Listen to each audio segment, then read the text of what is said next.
Minnesota's health leaders are planning their fight against COVID for 1 year from now. The state director of Homeland Security has been on the front lines of the public health emergency since day one.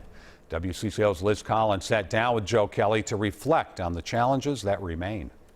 I tell you what, Liz, 6 months ago, I wouldn't have been able to tell you what community spread even meant. Once a staple of then daily COVID-19 briefings. Good afternoon, everyone. The state's Homeland Security chief says Minnesotans should feel reassured we're not hearing much from him. That immediate urgency, that response, we've gotten past that. We've gotten past that stage. From stockpiling PPE to building a testing capacity of 20,000 people daily and preparing an alternate care site in Roseville to handle non-COVID cases if hospitals would run out of room. We can't hope that the hospitals will run out of capacity.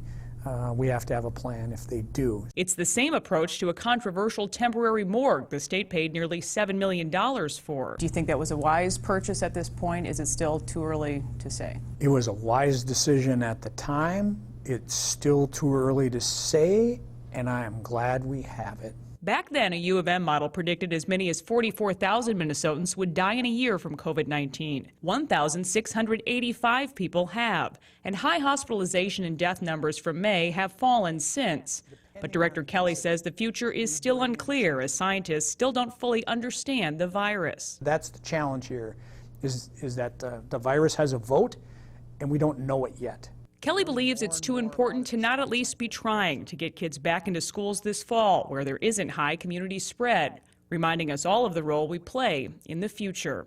I hope going forward we don't have any regrets as individuals that we didn't do everything that we could each do by ourselves and with our families and at our place of work to keep this thing from getting out of hand.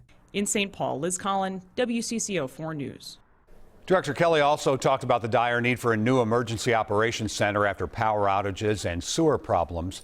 It's been in operation in St. Paul for 150 days straight, which is a record for any Minnesota disaster.